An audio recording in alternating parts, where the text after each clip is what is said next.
We're back then with a new player beginner's guide for Last Epoch. Today we're going to have a look at 10 unique items in the game that I find personally I use way beyond the level I normally find them at. So these are common rarity drops, so they shouldn't be too hard to get at all, and you can get them at below level 20 on your character as well. So what I'm going to do is we'll bring up the tooltips for each of the uniques.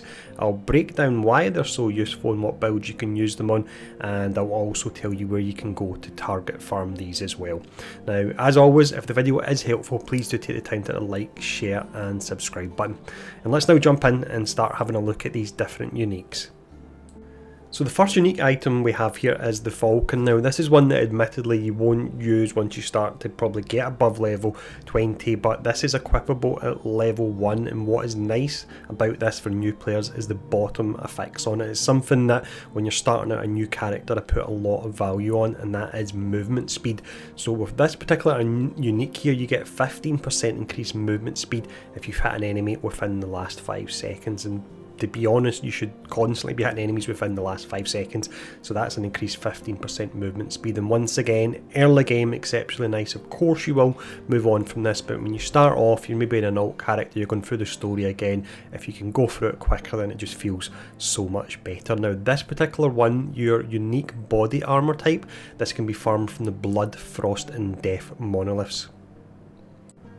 The next unique we have here is equipable at level 4. This is the Bleeding Heart, and I absolutely love this one. I've got some characters at around about level 80 that still actually use this. Now it's farmable via the Age of Winter timeline because it is an amulet. What makes this so nice, the main effects on it is the percent of damage leached as health. That can go up to a whopping 9%. If you use it on a melee character as well, you've got up to 15% increased melee attack speed, which is really nice. With this, you won't use it in a spell-based character because the bottom effects, you can see you're afflicted with bleed when you cast a spell. So if you're on a character that's casting spells pretty fast, you most likely end up killing yourself. But on your melee style characters, increased melee attack speed plus damage leached as well. So awesome unique, this one. This next unique we look at here is one that really is particular to the Void Knight Mastery, but it's so amazing I couldn't not include it in this video despite the fact that it is quite niche. So this is the Dream Form. It's equipable at level 15. You would farm it from the Reign of Dragons timeline. What makes this amazing, if you're on a Void based melee character, you can see this gives you 70 melee Void damage in total. You've got 30 melee damage and then you've got your 40 melee Void damage as well there. It's a huge amount at level 15. You've got 40% void penetration, which is incredible as well. That really ups your damage. You've got up to a 20% chance to block when you're using this. Yes, it's two-handed, which means you can't use a shield, but getting additional block chance on a weapon, it does a huge amount of damage. It's just absolutely great.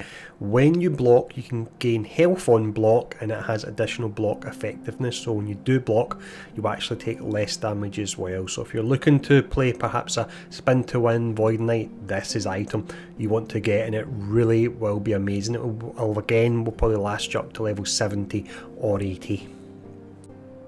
For this next section here, we'll actually look at 2 uniques in one. Now the reason I'm grouping them together is they're both rings, and the reason I'm using these is for movement speed, which once again I put a huge amount of value on early game because it just makes it so much better when you're running an alt character, getting through the levels quicker.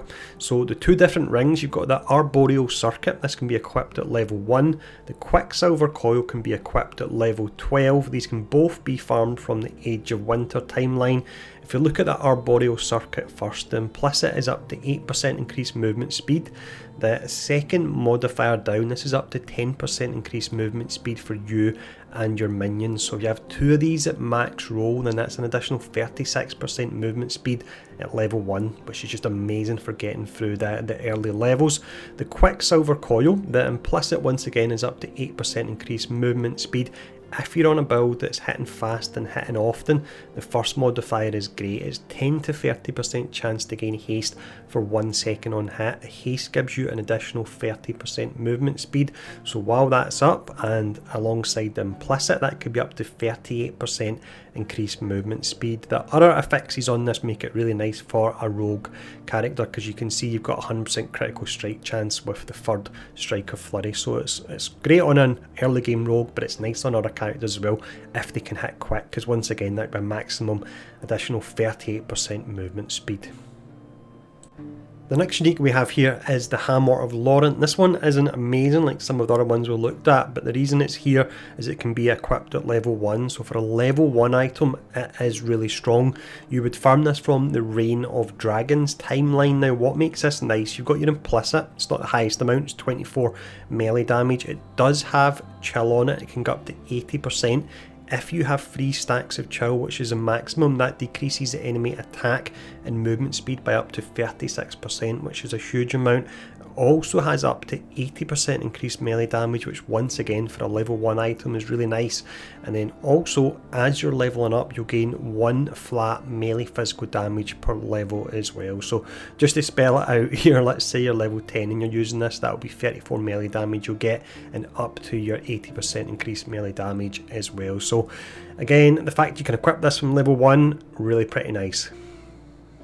This next unique we have here is the Firestarter's Torch. This can be equipped from level 1. You would farm it from the Stolen Lands timeline. This of course is a really nice item to use on a character that can apply Ignite, as the name would suggest for that show item. What's really nice on this is that up to 26% chance to apply a Spreading Flames on hit. Now Spreading Flames is an ailment which is essentially a special dot. You can only have 1 stack of this, but it will do 140 fire damage over time for that stack, and it spreads to other enemies as well. In comparison, Ignite, which is just your regular fire dot, the base damage on that is 40. You can have multiple stacks of it admittedly, but the base damage is 40 and it doesn't spread. Alongside the Spreading Flames, which was actually really nice on this one, you've got up to 42% more. More is an incredible damage multiplier because it's not increased damage, which is additive, it's more, which means it multiplies, but you've got up to 42% more fire damage to enemies afflicted by Spreading Flames. So if you've got a character and they're using Ignite, this can be equipped from level 1, it's really pretty amazing. The next unique we have here is the Thorn Slinger. This is a belt. This particular one can be equipped at level 12. You would farm it from the Fall of the Empire timeline. What I like about this particular one, it's got increased movement speed. Yes, that's nice, it's only 6%, which isn't a huge amount, but what's really nice on it for a level 12 item is a +1 to level of physical skills. If you're playing a physical character, you've got multiple skills, you won't admittedly have too many at low level because you need to unlock the different slots for specializations, but if you've got a few skills unlocked, adding +1 to them at an early level really can help you out a lot. So this is a nice one. You will of course replace it in time, but again, like most of the uniques we're shown here, these are new player uniques that help you get off to a good start.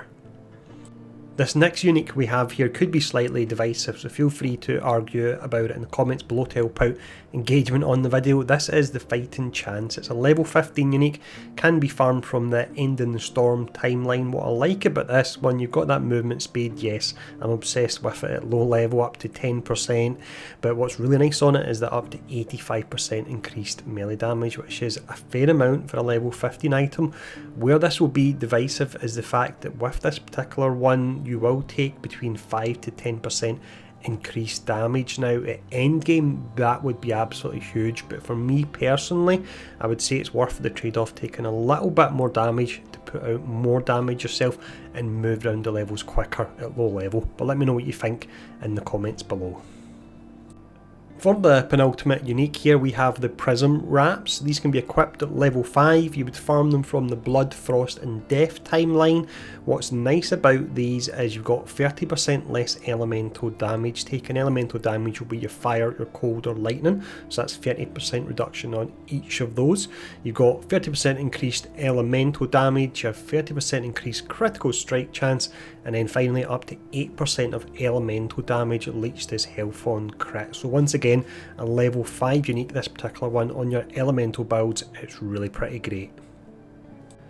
For this final item here, I'm going to slightly cheat in that it's a set item rather than a unique. However, it is still a common drop. It can be equipped at level 19. If you're looking to farm it, it would be the Fall of the Empire timeline. Now what makes this great is a huge amount of armour you can get on it.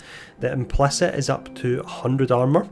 You've then got your modifier, which is a flat 200 armour, taking you up to potentially 300 in total. You've then got 15% increased cast speed. This is the only instance of a belt that actually has cast speed on it, so it's great for your caster style characters.